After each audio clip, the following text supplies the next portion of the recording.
নমস্কার, দিত্যাস কিচেনে আজকে রান্নায় আপনাদের সাদর আমন্ত্রণ। আজ নিয়ে এসেছি ছোট আলুর গা মাখা নিরামিষ দম।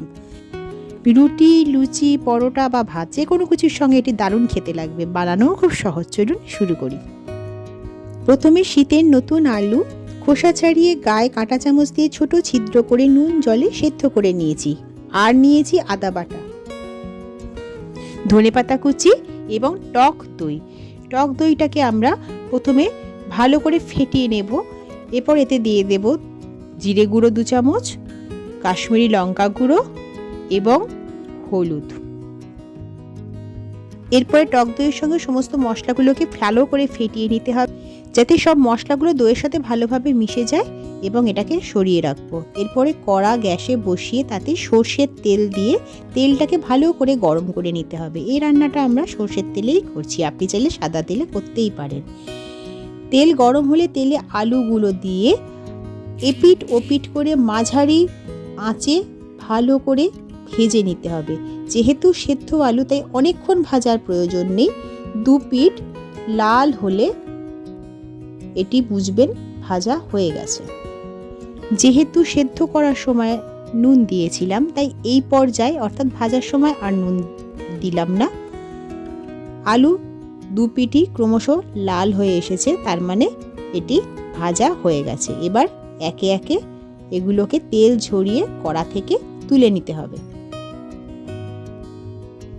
রান্নায় আমাদের অত তেল লাগবে না, তাই তেল একটু কমিয়ে নিলাম। এতে সাদা জিরে, ছোট এলাচ, তেজপাতা, দারচিনি, শুকনো লঙ্কা এবং 8 চামচ হিং ফোড়ন দিয়ে অল্প নাড়াচাড়া করে দিয়ে দিলাম আদা বাটা।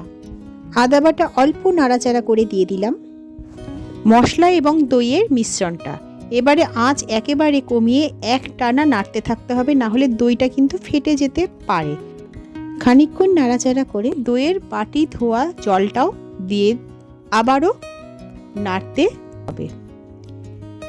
এইভাবে ক্রমশ আঁচ কমিয়ে কষিয়ে যেতে হবে। যখন বেশ তেল ছেড়ে কষানোটা হয়ে আসবে তখন এতে ভেজে রাখা আলুগুলো মিশিয়ে দিতে হবে। দিয়ে আলুর গায়ে ভালো করে মশলাটা মাখিয়ে নিতে হবে।